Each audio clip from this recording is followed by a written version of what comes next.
এখনো পর্যন্ত গণভোটের বিষয়ে আমরা কোনো নির্দেশনা পাইনি এবং নির্দেশনা পাওয়ার সাথে সাথে আপনাদেরকে জানিয়ে দেব কি নির্দেশনা পেয়েছি এবং আমাদের কর্মপরিকল্পনা কি।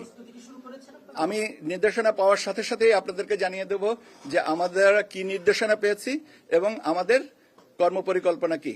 প্রস্তুতির বিষয়টা তো সার্বক্ষণিক একটা দায়িত্ব আসছে, অত প্রস্তুতি তো আমরা নিজেরা আলোচনা করছি। এখন আপনি যদি জিজ্ঞেস করেন যে কি আলোচনা করা হয়েছে, আমি ক্ষমাসুন্দর দৃষ্টিতে দেখার জন্য অনুরোধ করব।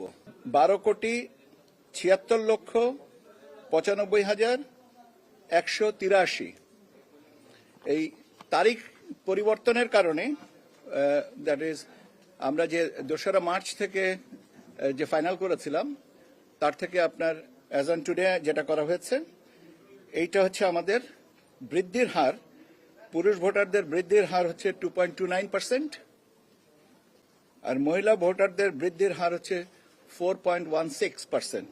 পুরুষের ভোটারদের সংখ্যা হচ্ছে 6,48,14,907, 6,48,14,907।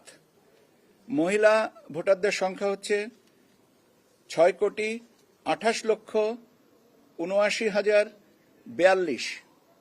7টা দল এখন তাদের বিষয়ে অধিকতর পর্যালোচনা, তদন্ত, আলোচনা বিষয়গুলো দেখা হবে।